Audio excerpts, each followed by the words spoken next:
India की 5 trillion economy में $5 trillion economy जो सबसे बड़ा फैक्टर प्ले करती है वो है कंस्ट्रक्शन इंडस्ट्री। चाहे वो रोड्स हो, रेलवे हो, एयरपोर्ट्स हो या किसी भी तरह का डेवलपमेंट हो। पर इस 45,000 करोड़ की इंडस्ट्री के बारे में ना कोई बात करता है और एक आम आदमी तो भाई इसमें घुसने की भी नहीं सोचता। क्यों? क्योंकि इतनी बड़ी इंडस्ट्री है, इतनी कैपिटल इंटेंसिव इंडस्ट्री है कि मैं आज इस इंडस्ट्री में जाने की सोच भी नहीं सकता। पर आज इस प्रॉब्लम का सॉल्यूशन और इसके बारे में और इसके क्या चैलेंजेस हैं, इसके बारे में एक ऐसे इंसान से बात करेंगे जो ना ही इस इंडस्ट्री में घुसा है बल्कि अच्छे क्लाइंट्स के साथ अच्छी मार्केट में काम भी कर रहा है। नमस्कार राकेश जी। नमस्कार। तो पहले बात करते हैं, आप करते क्या हैं बेसिकली, आप इंडस्ट्री क्या है, आप क्या करते हैं, थोड़ा आप अपने बारे में बताइए कि आप हैं क्या और काम किस चीज़ का करते हैं। मेरा नाम राकेश है और हम लोग इसमें अराउंड 2010 से इस इंडस्ट्री में काम कर रहे हैं। और मेनली मैं जो काम करता हूँ, जैसे कंस्ट्रक्शन इक्विपमेंट हम लोग रेंटल पे बड़ी कंपनी को देते हैं। ओके। जो इंफ्रास्ट्रक्चर का आप ये मान के चलो, जैसे गवर्नमेंट ने एक टेंडर निकाला अराउंड 1000 करोड़ का या 800 करोड़ का या 4000 करोड़ का, तो जो बड़े ब्रांड्स होते हैं जैसे L&T है, ITD है, ब्लू स्टार है, जितने बड़े ब्रांड्स हैं, आपका सापुर जी हो गया, टाटा हो गया, टाटा प्रोजेक्ट्स हो गए, ये लोग टेंडर ले लेते हैं। अब ये क्या करते हैं, टेंडर लेने के बाद सब कॉन्ट्रैक्ट आगे बांटते हैं। छोटे छोटे वेंडर्स होते हैं, हम जैसे कई वेंडर्स होते हैं। अब जैसे मैंने उनको क्रेन रेंटल पे दिया या कंस्ट्रक्शन इक्विपमेंट है, JCB है, एक्सकवेटर्स हैं, आपके मिक्सचर हैं, ऐसे बहुत सारी मशीनें होती हैं जो एक प्रोजेक्ट्स को कंप्लीट करने के लिए चाहिए होता है। अब इसमें क्या होता है, हाईली इन्वेस्टमेंट तो है ही, कैपिटल इन्वेस्टमेंट है ही, ये सारी मशीनें। तो हम लोग इनको रेंटल पे देते हैं, रेंट लेते हैं और इसी से मतलब हमारा घर वर सब चल रहा है। तो आप कहना चाहते हैं जो इतनी सारी मशीनें हैं, भाई आपने इतने बड़े बड़े नाम लिए, देखिए एक आम आदमी मतलब ऐसे क्लाइंट्स की तो जाने की भी नहीं सोच सकता। तो जैसे मैंने बोला था, सबसे पहली बात ये इंडस्ट्री है क्या, मतलब आप जैसे क्रेन की बात करते हैं तो कितने टाइप की क्रेन है, इसकी मार्केट वैल्यू कितनी है। मतलब आज जैसे मेरे पास मान लीजिए 25 लाख रुपए हैं और मुझे इस इंडस्ट्री में आना है, तो आप एक शुरू से मुझे ना आसान भाषा में समझाइए कि भाई आशुतोष, ये इसका एक ब्रेकअप है, आपको ये 25 लाख रुपए ऐसे लगाने हैं, फिर उसके बाद आपको लोन लेना है, बेसिकली मुझे क्या करना पड़ेगा इसमें काम करने के लिए। इसमें आप ये मान के चलो, आपने तो 25 लाख रुपीज़ बोला है, आप ये 15 लाख से भी स्टार्ट कर सकते हो। अच्छा। इसके लिए ऐसा नहीं है कि आप 25 में जाओगे तो ही काम होगा। अब ज़रूरी नहीं है कि आपको भी 15 लाख लगाने ही है। आप अगर आपके पास 5 लाख भी हैं, 3 लाख भी हैं, तो बाकी पैसा बैंक फाइनेंस कर देता है। आज के डेट में आप 5 लाख रुपए आपके पास मान लीजिए है, 5 लाख आपने डाउन पेमेंट दिया, 15 लाख की मशीन है, 5 लाख दिया, 10 लाख रुपए का आपने लोन ले लिया। लोन आराम से मिल जाता है, कोई भी बैंक दे देता है। एक नॉर्मल बैंक भी ना दे तो NBFC दे देते हैं। अच्छा। जो आराम से मिल जाता है, क्योंकि एक सिक्योर लोन है, कि उनको मालूम है कि इसकी एक रीसेल वैल्यू है। जैसे आपने एक छोटी सी मशीन 15 लाख का लिया, आपने 5 लाख जमा कर दिया, 10 लाख आपने लोन करा लिया। उसके बाद आपने जितनी बड़ी कंपनियां जैसे कोका कोला है या और भी कई कंपनियां हैं जो वेयर हाउस हैं, आपने उनको रेंटल में मशीन दे दिया। जो मशीन है आपको महीने का 50,000 से लेकर 75,000 तक, 50,000 से 75,000 तक आपको रेंटल आएगा। ओके। पहले आपने ड्राइवर का सैलरी दे दिया, उसके बाद आपने EMI भर दिया, उसके बाद भी आपको बच जाता है ठीक ठाक पैसा। मतलब खैर ये तो आपने बताया कि एक मोटा इकोनॉमिक्स बताई आपने जो क्रेन की, तो मेरा लेकिन उससे भी पहला मेरा ये सवाल है कि भाई जैसे मुझे क्रेन की इंडस्ट्री में आना क्यों है, बेसिकली ये इंडस्ट्री में मैं आया हूँ क्यों। मतलब आज मैं ब्लिंकिट पे सामान बेच लूँ, अमेजोन पे सामान बेच लूँ, मैं इस इंडस्ट्री में क्रेन की इंडस्ट्री में आऊँ क्यों, मेरी अपॉर्चुनिटी क्या है। उसके लिए मैं बताता हूँ। हाँ। देखो, आप ये मान के चलो, अगर इंडिया में इंफ्रास्ट्रक्चर में इन्वेस्टमेंट नहीं होगा तो आपकी कंट्री ग्रो नहीं कर सकती।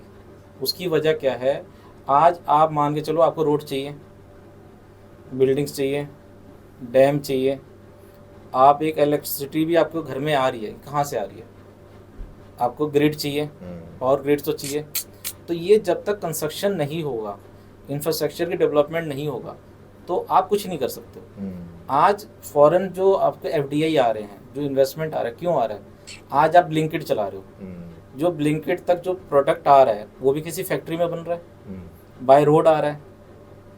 तो जब तक आपका और आज के डेट में गवर्नमेंट का सबसे ज़्यादा जो इन्वेस्टमेंट है वो इंफ्रास्ट्रक्चर को लेके है। करेक्ट।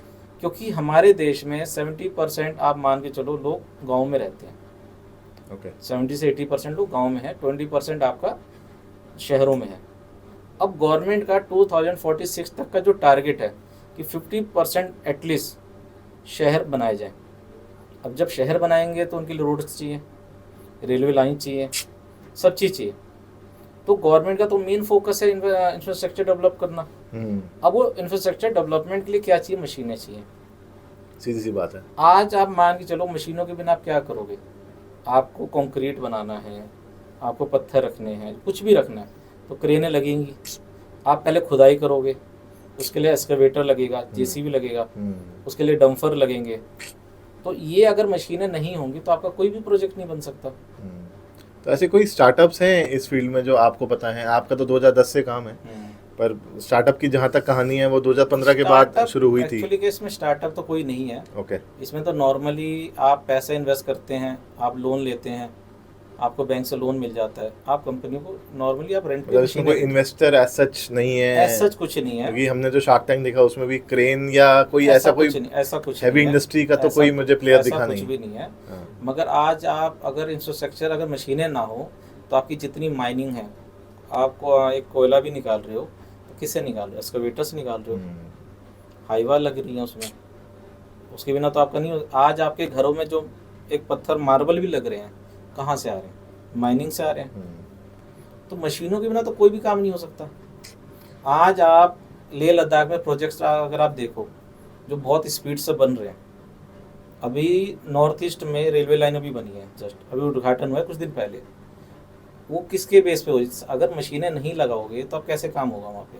तो जैसे बात करते हैं, खैर ये तो लेह लद्दाख और नॉर्थ ईस्ट की बात बाद में करते हैं। पहले ये समझते हैं कि यार एज अ यूज़र जो मेरी ऑडियंस है या जो एक नया बिजनेस को स्टार्ट करना है, तो भाई मुझे इतने बड़े टेंडर्स तो मिलेंगे नहीं, बिल्कुल नहीं मिलेंगे। मुझे इतने बड़े कंपनीज, L&T आपने बात करी, एफकॉन आपने बात करी, शपुजी पलंजी आपने बात करी, किस गवर्नमेंट तो बात की बात है, पहले जो सब कॉन्ट्रैक्ट हैं वो भी नहीं मिलेंगे। तो मैं एज अ यूज़र, मैंने चलो क्रेन ले ली 25 लाख रुपए की, 15 लाख रुपए की, बट अल्टीमेटली मेरा जब धंधा बढ़ेगा तो मैं क्रेन खरीदूंगा। तो मैं पूरा प्रोसेस समझना चाहता हूँ कि भाई मैंने क्रेन तो ले ली, पर मैं सबसे ज़्यादा कौन सी क्रेन यूज़ होती है, उनको कौन सी चाहिए, जिसमें मैं आज मान लो 10 क्रेन डाल भी दूँ, लेकिन अल्टीमेटली मैं आज की डेट में गवर्नमेंट के पास तो जा नहीं सकता कि भाई, क्योंकि वो टर्नओवर ही इतनी नहीं होगी मेरी। तो हाउ यू हैव स्टार्टेड, आपने कैसे इस चीज़ को बनाया, आप कैसे पहुँचे हो? आप ये बताइए कि L&T या उस तक आपका जर्नी कैसे रहा? नहीं, इसमें आपको समझना पड़ेगा, पहले आपको दो चीज़ समझनी पड़ेगी जी। ये तो बड़े क्लाइंट्स हो गए जी। एक है लोकल मार्केट जी। जैसे आप दिल्ली में रहते हो, दिल्ली भी छोड़ो, आप एक छोटे से शहर में रहते हो। जी। छोटे से शहर में आप एक छोटी सी मशीन डाल दी आपने, आज के डेट में उसकी डिमांड ऐसी होती है कि मान लो किसी का सामान आया है कि भैया ये सामान आपको उतारना है, तो लोकल में लोकल बंदे मिल जाते हैं जो काम कराना होता है। यहाँ तक कि जैसे आपको किसी को मकान ही बनाना है, मकान बनाने के लिए उसकी नींव को खुदाई करनी है, पिलर्स बनाने हैं, तो उसके लिए एक जेसीबी का काम नॉर्मल मिल जाता है। तो ऐसा बात नहीं, लोकल मार्केट भी बहुत अच्छा है, लोकल डिमांड भी बहुत अच्छी है। आप एक छोटी सी मशीन से किसी भी लोकल एरिया में काम कर सकते हो, ऑल ओवर इंडिया काम कर सकते हो, और ऑल ओवर इंडिया डिमांड है भी, क्योंकि आजकल हर कोई अपना मकान बना ही रहा है। मैं जेसीबी की बात करूँ तो एक जेसीबी बंदा ले ले, आराम से उसको हर जगह काम मिलेगा, क्योंकि खुदाई का तो काम हर जगह ही है, क्योंकि बिना खुदाई किए तो भाई कोई प्रोजेक्ट बन ही नहीं सकता। तो ऐसा नहीं है कि आप बड़े क्लाइंट के पास जाओगे तो ही बिजनेस कर सकते हो। एक छोटा सा भी आप क्लाइंट है जो आपको 500 रुपये घंटे पे भी गाड़ी ले जा रहा है, 1000 रुपये घंटे पे ही ले जा रहा है, आवर बेसिस पे जो ले जा रहा है, तो उससे भी बंदे कमाते हैं। वो उसमें अपना खर्चा भी निकल जाता है और घर भी चलता है उसका। तो L&T या गवर्नमेंट तक पहुंचने का क्या तरीका है? आई मीन अगर मुझे एक बड़ा वर्क ऑर्डर चाहिए। नहीं, देखिए आप गवर्नमेंट तक तो क्या होता है, गवर्नमेंट के भी छोटे टेंडर निकलते हैं। मगर क्या है, उसके लिए एलिजिबिलिटी भी होती है कि आपने पहले एक्सपीरियंस क्या है, आपने कैसा काम किया, कि गवर्नमेंट हर किसी को काम नहीं देती। क्योंकि अगर हर किसी को काम दिया और आपने काम नहीं किया तो गवर्नमेंट का तो प्रोजेक्ट डिले हो जाएगा। तो उस केस में क्या करते हैं, वो पहले ये देखते हैं कि आपने प्राइवेट छोटे प्लेयरों के पास काम किया है कि नहीं किया। अब आप मान के चलो, जैसे गवर्नमेंट ने निकाला 2 लाख रुपए का टेंडर, एक छोटा सा टेंडर निकाला, और आपको बोला जी 2 महीने का काम है या 3 महीने का काम है, हम 2 लाख रुपए आपको देंगे।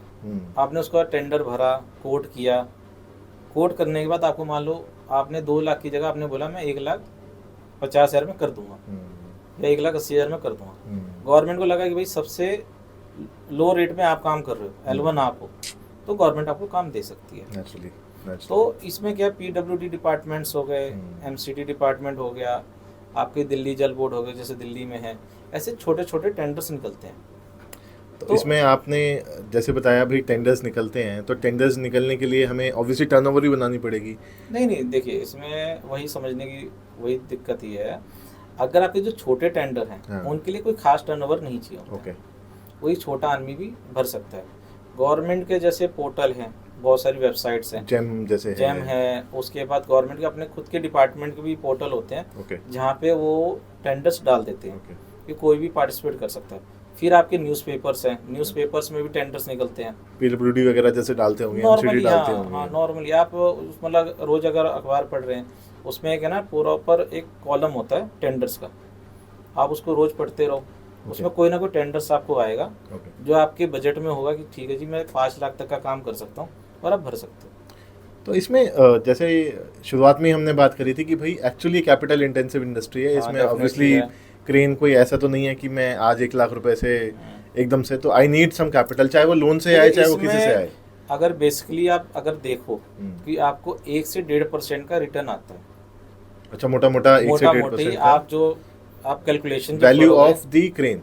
जी ओके, अगर पर आप मंथ। उसको लॉन्ग टर्म भी काम करते हो ओके क्योंकि आपको उसमें से कुछ सेविंग करके अगली मशीन भी उठानी है, खरीदनी है, ओके उसको सेल आउट भी करना है, ओके तो आपको ज़्यादा बहुत मोटा मार्जिन तो नहीं है, ओके मगर क्या है कि एक नॉर्मली आप छोटा सा व्यापार करना चाहते हो तो 1 से 1.5% मैक्सिमम 2% आपका आ ये आप ग्रॉस मार्जिन बता रहे हैं, ग्रॉस, मतलब हाँ, मोटा मोटा ग्रॉस मार्जिन, टैक्स वैक्स पे ऑपरेटर करके की सैलरी, EMI वगैरह सब कुछ करके 2% का मोटा मोटा मार्जिन है पर मंथ। मैक्सिमम मतलब हाँ 2%। अगर आप ऐसे किसी एरिया में हो जहाँ पे मशीनें है ही नहीं ओके, और हाईली डिमांड है तो फिर आप हो सकता margin है वो 10% भी कमा क्योंकि वो लोगे। रेंटल के ज़्यादा पैसे आ जाएंगे। हाँ अच्छा आपको रेंट आता है ओके क्योंकि बहुत सी एरिया अभी भी हैं जहाँ डेवलपमेंट हुआ ही नहीं, ओके ये डेवलपमेंट हो रहा है। आज भी इंडिया में अगर आप देखो तो कम से कम 70% एरिया ऐसे हैं जो बिल्कुल भी डेवलपमेंट नहीं हुआ, कुछ भी नहीं हुआ, ओके मगर गवर्नमेंट हाईली मतलब बहुत ज़्यादा इन्वेस्टमेंट कर रही है। ओके बहुत से एरिया हैं जहाँ पे आज तक, जैसे एक एग्जांपल देता हूँ, नॉर्थ ईस्ट है, ओके गवर्नमेंट ने आज से 5 साल पहले तक मतलब बहुत ज़्यादा इन्वेस्टमेंट नहीं किया था, मगर 5 साल से वो बहुत हैवी इन्वेस्टमेंट कर रही है। तो ठीक है। तो जैसे आपने बताया कि भाई ये जो इंटेंसिव है, ये यूनिट इकोनॉमिक्स है, आई मीन जो आप माल खरीदते हो, जो आप क्रेन खरीदते हो, सारा आप इंडिया में ही खरीदते हो या इंपोर्ट भी करते हो? मतलब मैं इसमें बताता हूँ, जैसे इंडिया में ना एक लिमिट तक तो प्रोडक्शन इंडिया में होती है, ओके उसके बाद ज़्यादा जो बड़ी मशीनें हैं वो इंडिया में मैन्युफैक्चरिंग नहीं है, ओके वो आपको इंपोर्ट ही करना पड़ता है। ओके अब पहले सारी मशीनें इंपोर्ट होती थी यूरोप से, अच्छा, USA से, अब आज की डेट में वो आती है चाइना से। तो फिर से चाइना एंगल आ ही गया, मतलब चाइना इसमें एंगल आ गया, वो नहीं बच पाएंगे हम उससे उसकी इन द नियर, एक्चुअली उसकी फ्यूचर वजह- में तो हो उसकी पाएगा। वजह ये है कि जो चाइनीज गवर्नमेंट है वो अपने मैन्युफैक्चरर को ना बहुत ज़्यादा सब्सिडी देती है, ओके, बहुत ज़्यादा बेनिफिट देती है, गवर्नमेंट सपोर्ट बहुत ज़्यादा है। किस तरह का सपोर्ट? जैसे आप जैसे कि मान के चलो वहाँ 1 करोड़ की कोई मशीन है, ओके, उन्होंने 20% इनको सब्सिडी दे दिया मतलब कि आप एक्सपोर्ट करो, अच्छा, जो आपका 20% लॉस हो रहा है वो हम आपको पे करेंगे। मतलब सस्ते में एक्सपोर्ट करते हैं हाँ वो ओके। सस्ते में एक्सपोर्ट करते कंपेयर हैं। टू USA और हाँ यूरोप में जो पैसे अब लग जैसे रहे एक हैं। नई मशीन है ओके, आपकी वहाँ से अगर आ रही है, जैसे एक एग्जांपल लेते हैं, एक कौन सी एग्जाम- मशीन फॉर जैसे एग्जांपल? क्रेन आप मान के चलो, जैसे एक मैं एग्जांपल देता हूँ, क्रेन हो गई जो 1.5 करोड़ की है ओके और वहाँ से एक्सपोर्ट करने में एक्चुअल में वहाँ पे वो 1.80 लाख की है, ओके 1 करोड़ 80 लाख रुपीज़ की है। ओके गवर्नमेंट ने कर दिया कि भाई 30 लाख रुपए आप कम में गाड़ी बेचो, ओके, हम 30 लाख हम आपको बियर करेंगे, चाइना गवर्नमेंट, चाइना गवर्नमेंट देगी अच्छा। आपको। अब इंडिया में वो 1.5 करोड़ में आ गई। वरना मुझे USA और जो अगर आप यूरोप में- अमेरिका से लो, USA से लो तो वही 2.5 करोड़ की है, अच्छा, same machine, same machine, same production quality, उससे सब तो कुछ उससे क्वालिटी तो अच्छी है नो ओके डाउट, ओके उनसे तो बहुत ऊपर है ओके। क्वालिटी, मगर जो 2.5 करोड़ और 1.5 करोड़ में फ़र्क तो है।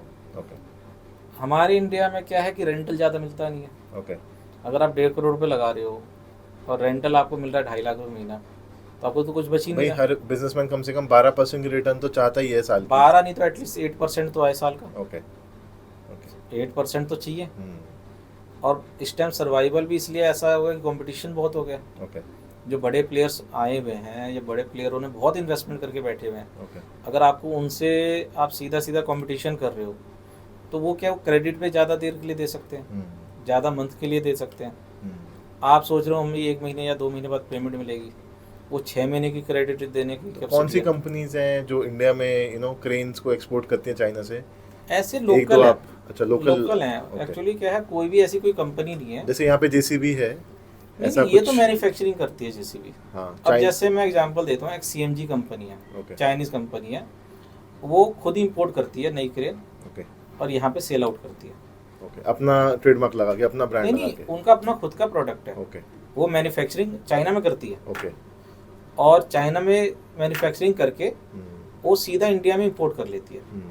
गवर्नमेंट के रूल में जो बनता है कस्टम ड्यूटी वो भरती है प्रॉपर।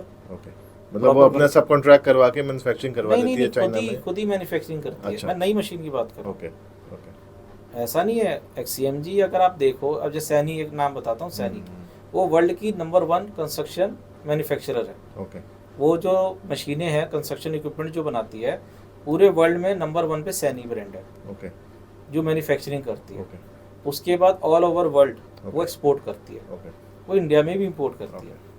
तो इंडिया में अभी तक उन्होंने कोई मैन्युफैक्चरिंग प्लांट नहीं लगाया। ओके। तो जैसे आपने 10 मशीनें, मान लीजिए आपके पास 10 मशीनें हैं, किसी के पास इन्वेंट्री में पैसा ब्लॉक्ड है, अब मैं एक मोटा मोटा रेट मान लेता हूँ 15 लाख का, तो अगर 10 मशीनें हैं सेम लेवल की तो 1.5 करोड़ तो मेरा ब्लॉक्ड है। आराम अब से। भाई वो जो पैसा है वो दोबारा जब धीरे धीरे रेंटल का पैसा आएगा, धीरे धीरे बचेगा, फिर वो मशीन जाएगी, अब वो मशीन जितनी जितनी आएगी तो मेरी रीसेल की जो मुझे करनी है, जो मुझे नई मशीन लानी है, तो वो पैसा कैसे जनरेट होता है आप उस इन्वेंट्री का? क्योंकि ऑब्वियसली ये कोई स्टॉक नहीं है छोटा, ये हाई वैल्यू मशीन्स हैं, it's basically highly capital intensive business. तो आप उस इन्वेंट्री को कैसे मैनेज करते हो और कैसे अपना रिटर्न और नई खरीदने का, आपको मान लो इतनी अच्छी अपॉर्चुनिटी मिल रही है कोई, अच्छा ऑब्वियसली इस मार्केट में ये भी होता होगा कि भाई इस रेट पे मुझे ये 80 रुपये की मिल रही है जबकि इसकी 100 रुपये की मार्केट वैल्यू है, तो मुझे फटाफट एक डिसीजन लेना है, फटाफट एक कॉल लेनी है कि भाई मुझे ये माल लेके आना है। अब क्योंकि ऑब्वियसली लोन भी एक लिमिट है, एक एलिजिबिलिटी के तहत कि मुझे भाई इतना ही लोन मिलेगा, तो मैं आप कैसे मैनेज करते हो? एक्चुअली क्या है, जो 10 मशीनें जिसने रखा है, जो भी मतलब 10 मशीनें, वो एक दिन में तो बनाई नहीं है उसने, वो कई सालों की मेहनत है। ओके और हमारी इंडस्ट्री में ऐसा नहीं कि मेहनत कम है, हमारी इंडस्ट्री में मेहनत बहुत है। सामने वाले को लगता है कि बड़ा सिंपल है, बंदे ने पैसा लगाया, लोन लिया और आराम से ईएमआई आराम से लगा दी और रेंटल आ रहा है। ऐसा कुछ भी नहीं होता है। ओके। हमारी इंडस्ट्री में आपके पहले दिन से आपकी मेहनत चालू हो जाती है, क्योंकि आपने एक लोन ले लिया, आपकी मशीन कमाए या ना कमाए, आपको महीने का इंटरेस्ट और ईएमआई तो भरना है। बैंक को आपको कोई मतलब नहीं है कि आप कमा रहे हो नहीं कमा रहे हो। आपका ऑपरेटर हो गया, आपको कुछ कमाई हो या ना हो, उसकी सैलरी खड़ी है, बात समझो। तीसरी चीज़ क्या है, आपको काम ढूंढना है, मार्केट में जाना है, क्लाइंटों से बात करना है, फिर आपको नेगोशिएट करके फाइनलाइज करना ऑर्डर, फाइनलाइज करके फिर आपको गाड़ी चलानी भी है। चलाने के बाद मशीनों में बहुत सारी प्रॉब्लम्स आती हैं। पहले क्या था, हमारे इंडिया में BS3 गाड़ियाँ होती थी, BS3 इंजन वाली गाड़ियाँ होती थी अराउंड 2021 तक। उसके बाद गवर्नमेंट का नॉर्म आया कि नहीं भाई BS3 नहीं, BS4 अब गाड़ी चलेगी कंस्ट्रक्शन इक्विपमेंट में। तो उसके बाद BS4 गाड़ियों में कन्वर्ट किया गया, जो सेंसर वाली गाड़ियाँ आ गई। अब 2025 में 1 जुलाई से BS5 गाड़ियाँ आई हमारी इंडस्ट्री में। ओके। अभी BS6 नहीं आई है। ओके। क्योंकि हमारे में एक बहुत हैवी इन्वेस्टमेंट होता है जब भी टेक्नोलॉजी अपग्रेड होती है। आज के डेट में उस मशीन को चलाने में सबसे बड़ी परेशानी क्या है कि लोग पहले BS3 तक टेक्नोलॉजी से मतलब उनको नॉलेज थी भाई BS3 तक काम करना है। BS5 वाली आपकी प्रॉपर सेंसर वाली मशीनें हो गई हैं। जैसे हमारी कारें होती हैं, ECU सिस्टम होता है कि अगर कुछ भी प्रॉब्लम आ गया गाड़ी वहीं बंद हो जाएगी, सेम हमारे में हो गया। तो हमारी अब क्या कॉस्टिंग पहले से बहुत बढ़ गई है, ऑपरेटिंग कॉस्टिंग बहुत ज़्यादा हो गई है। बस इसमें लेकिन इन्वेंट्री का क्या इन्वेंट्री का मैं बता रहा हूँ क्या है। जो आपने पूछा ना, जैसे इन्वेंट्री हमारे पास 10 मशीन का होगा और इन फ्यूचर हमें कोई और मशीन लेनी भी है, तो हमने जैसे क्या है जिसमें उसमें कुछ जो मशीनें पुरानी होने लग जाती है, जैसे गवर्नमेंट का रूल है कि 10 साल से आप ज़्यादा नहीं चला सकते। ओके। तो हम लोग उसको जैसे 9 साल की हो गई गाड़ी, पुरानी होगी 9 साल, तो हम उसको सेल आउट कर देते हैं, उसकी एक हमें रीसेल वैल्यू मिलती है। हम उसको नई मशीन जो लेते हैं उसमें डाउन पेमेंट कर देते हैं, और बाकी का जो अमाउंट होता है हम उसको दोबारा EMI करा लेते हैं। Okay okay. इसमें एक्चुअली क्या है, जैसे आपने 15 लाख की एक मशीन खरीदा और आपने उसको 5 साल बाद सेल आउट कर दिया। अच्छा, कितने वैल्यू पे मिलता है मतलब जैसे जनरली? 15 लाख की आपने मशीन लिया, ओके, वो 7 लाख में 8 लाख में सेल आउट 40-50% में मिल जाएगा। 50% आपको ओके। डेप्रिसिएशन हो जाता है 5 साल के अंदर अंदर। तो आपको मान के चलो 50% तो मिल ही गया। फिर आपने 7 लाख रुपए जमा कर दिया, फिर उसके बाद बाकी फाइनेंस हो गया।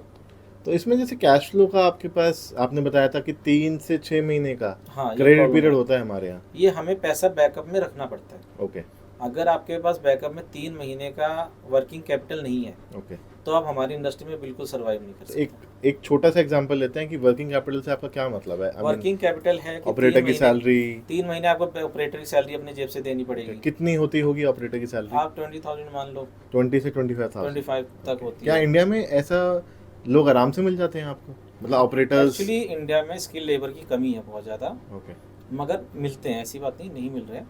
मतलब मैं गांव की बात कर रहा हूँ, मैं बात कर रहा हूँ टियर 4 टियर 5 ऐसी सिटीज़ की जहाँ डेवलपमेंट हुई ही नहीं है। नहीं मिलते हैं। Okay. अभी क्या है कि जैसे मशीनें बढ़ रही हैं, ओके, बहुत से ऑपरेटर उसको स्किल को सीख रहे हैं। इसके लिए कोई इंस्टीट्यूट है या इंस्टीट्यूट अभी कैसे? फिलहाल तो नहीं है, गवर्नमेंट ने छोटा मोटा 1-2 स्टार्ट किया भी है, मतलब इंडिया में मगर कोई कोई नहीं है। वो लेकिन क्या अपॉर्चुनिटी है। अपॉर्चुनिटी बहुत है। अब Okay. जैसे एक ऑपरेटर दूसरे ऑपरेटर को सिखाता है, ओके, दूसरा तीसरे को सिखाता है, इस ऑन तरह द से जॉब सीखते हैं। On the job he training है, हाँ, मतलब हाँ, ऐसा कोई स्पेसिफिकली हेल्पर कोई? को सिखाते हैं ड्राइवर, हेल्पर जब ट्रेंड हो जाता है तो ऑपरेटर बन जाता इंडिया है। इतनी बड़ी इकोनॉमी है, मतलब तब भी इस पर्टिकुलर चीज़ के लिए, क्योंकि आप प्रॉब्लम समझो ना, अनऑर्गेनाइज है। Okay. आज की डेट में आप किसी को बोलोगे कि मैं 50,000 रुपये लूंगा मशीन सिखाने का, या 1 लाख रुपए लूंगा, कोई नहीं देगा। ओके, जब उसको पता है कि मैं हेल्पर बन सकता हूँ किसी गाड़ी पे, उल्टे में मेरे सैलरी भी मिलेगी हेल्पर की, और सीखने को भी मिलेगा। 6 महीना मैंने काम किया, 1 साल काम किया, काम मैंने सीख लिया, और पैसे भी कमा लिए। उसके पैसे भी कमा लिए, देना भी नहीं पड़ा किसी को।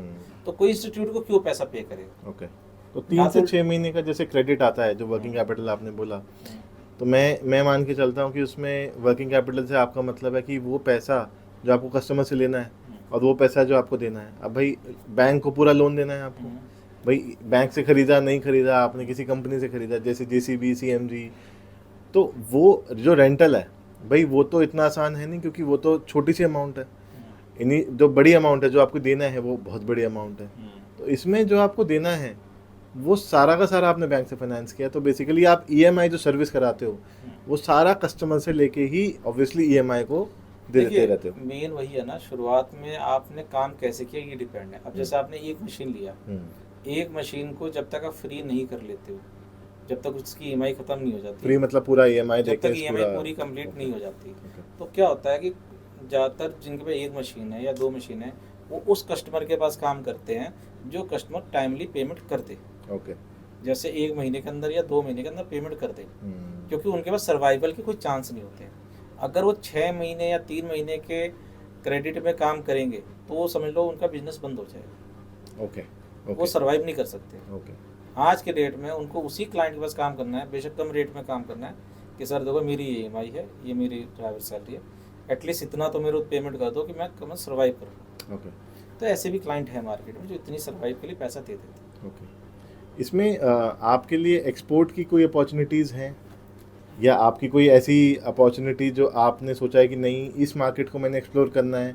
मतलब मैं क्रेन्स की बात नहीं कर रहा, बिकॉज क्रेन्स में तो आप काफ़ी एक्सपीरियंस देखिए है। अभी क्या है एक्सपोर्ट का, आप ये मान लो आपकी फॉरेन कंट्री में, जैसे आपका अफ्रीकन कंट्री आ गई, वहाँ पे इंडिया से एक्सपोर्ट होती है मशीन, ओके, चाइना से भी एक्सपोर्ट होती है, Okay. और कुछ इंडिया से भी एक्सपोर्ट Okay. होते हैं। बहुत से मैन्युफैक्चरर हैं, जैसे आपने नाम सुना होगा JCB, स्कॉट, एस, ऐसे Right. बहुत से ब्रांड हैं राइट, जो यहाँ से इंडिया से एक्सपोर्ट करती है मशीनें। आपके लिए ये अपॉर्चुनिटी है कि आप वहाँ पे जाकर रेंटल का काम कर सकते हो। ओके, ये आप यहाँ से मशीनें खरीद के वहाँ एक्सपोर्ट कर सकते हो। ओके, ये अपॉर्चुनिटी है, क्योंकि हमारे आसपास में बहुत से एशियन कंट्री हैं, जैसे आपका नेपाल हो गया, बांग्लादेश हो गया, म्यांमार हो गया, और ऐसे बहुत से देश हैं जो हमारे पर कैपिटल इनकम के मुकाबले कम है उनका हिसाब। ओके, अगर आप उनके साथ भी काम करना चाहिए, उनके पास मशीनरी है नहीं, उनके पास कोई मैन्युफैक्चरिंग प्लांट नहीं है। ओके अभी हमारे यहाँ इंडिया में बहुत सी मशीनें बनती हैं, ओके जैसे जेसीबी ब्रांड है, स्कॉट है, एस है, ये यहीं पर मशीनें बनाते हैं। ओके अब आप जो जेसीबी नाम सुनते हो ना, आप सोचते हो उससे जेसीबी से मिट्टी खुदाई होती है, एक्सकवेशन होता है। तो जेसीबी एक्चुअली एक ब्रांड है, उसे अब कहते हैं बैकहो लोडर। ओके जो प्रोडक्ट का नाम है, जो क्रेन का नाम प्रोडक्ट है। का नाम है, एक्चुअली उसे कहते हैं बैकहो लोडर। ओके एक ब्रांड से फेमस हो गया जेसीबी। ओके तो जहाँ भी मिट्टी कोई मशीन खोद रही होती है उसको जेसीबी बोलते हैं। एक्चुअली जरूरी नहीं सारी जितनी है सब जेसीबी है, हाँ, उसमें कोई बहुत और ब्रांड कंपनी है, बना सकती है, बहुत ब्रांड है, बहुत सारी। केस है, जेसीबी है, स्कॉट है, एस है, बहुत ब्रांड है।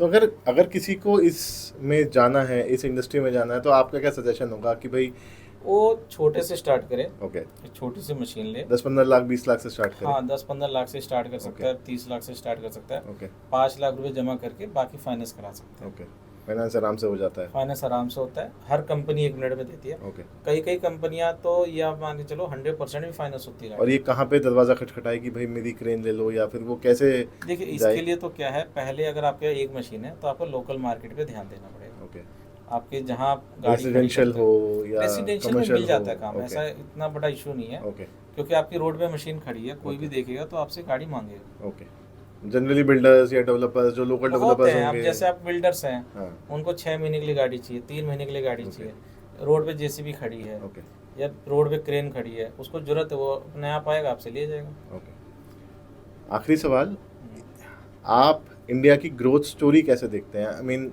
With respect to the construction industry, क्योंकि ये इतनी अनऑर्गेनाइज्ड है, बेसिकली इतने वेंडर्स हैं, सब अनऑर्गेनाइज तरीके से काम कर रहे हैं, इसकी कोई मार्केट प्लेस मैंने आज तक नहीं देखी, कोई ऐसी अपॉर्चुनिटी नहीं देखी कि मैं आज इसमें आऊँ। भाई 2% का रिटर्न अगर मैंने सोचा तो 24% का महीने साल का रिटर्न हो गया, 24% साल का रिटर्न। हाँ इन्वेस्टमेंट बहुत बड़ी है, बट 24% साल का return is a huge return जो मैंने देखा है। तो आप किस तरह से देखते हैं इंडिया की ग्रोथ देखिए स्टोरी? मैं आपको ये बताना चाहूँगा, जरूरी नहीं है कि आपको 2% का रिटर्न मिले, हो अच्छा, सकता है ओके, आपको 1% का ही रिटर्न मिले मुश्किल से। ओके ऐसा नहीं है कि सब लोग 2% कमा रहे हैं, क्योंकि जितनी बड़ी, जैसे आपने जितनी बड़ी कंपनी बना लिया तो हो सकता है वो आधे % पे भी काम कर रहे हैं, अच्छा 1% पे भी काम कर रहे हैं, अपॉर्चुनिटी जैसे आती है अपॉर्चुनिटी के हिसाब से, क्योंकि आपको क्रेडिट भी देना है, बैंक से लोन भी उठाना है, वर्किंग कैपिटल के लिए ओडी भी उठाना है, वर्किंग कैपिटल लोन भी लेना है, इस तरह के ना बहुत सारे लोन में भाई भी खाली गाड़ी से तो अच्छा ही है मैं कुछ उठा लूँ। कुछ तो उठाए ना, कुछ तो काम करेगा बंदा। आपने पूछा अपॉर्चुनिटी कितनी है इंडिया में, इस टाइम इंडिया में सबसे बड़ी अपॉर्चुनिटी है इन्वेस्टमेंट करने के हिसाब से। ओके उसकी वजह क्या है कि अभी आप ये समझ लो इंडिया में अभी कुछ भी इन्वेस्टमेंट नहीं हुआ है, ओके मगर अभी जो इंडियन गवर्नमेंट पे पैसा लगाया जा रही है, अभी इतनी अपॉर्चुनिटी कि आप कितनी भी मशीनें आ जाए फुलफिल नहीं हो सकती। अच्छा आज से कम से कम 30 से 40 साल भी आपको ग्रोथ में कहीं भी स्लो डाउन नहीं लगेगा। ओके प्रोजेक्ट्स बनेंगे, प्रोजेक्ट्स और ज़्यादा बनेंगे, ओके रेलवे लाइन और बढ़ेगी, डैम और बढ़ेगा, अब पावर ग्रिड और ज़्यादा बनेंगे, आपके पेट्रोलियम आप जितने आप ये देख रहे हैं, जितनी रिफाइनरीज हैं ये और ज़्यादा बड़े स्केल पे बनेंगे, ओके आपके सोलर प्लांट्स हो गए, तो आप ये मान के चलो ग्रोथ में तो अभी कोई कमी नहीं है, ओके और उल्टे में डिमांड बढ़ने वाली है। ओके तो इस हिडन ट्रेजर को आई होप आप भी आगे बढ़ेंगे और आप टाइम टू टाइम हमें भी अपने फील्ड का, अपने बिजनेस का ज्ञान देते रहेंगे।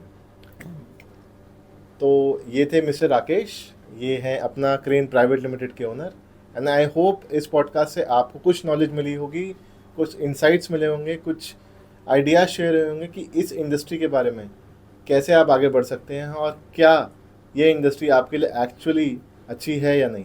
कमेंट्स में बताइए आपको ये पॉडकास्ट कैसा लगा, and subscribe us for more. Thank you.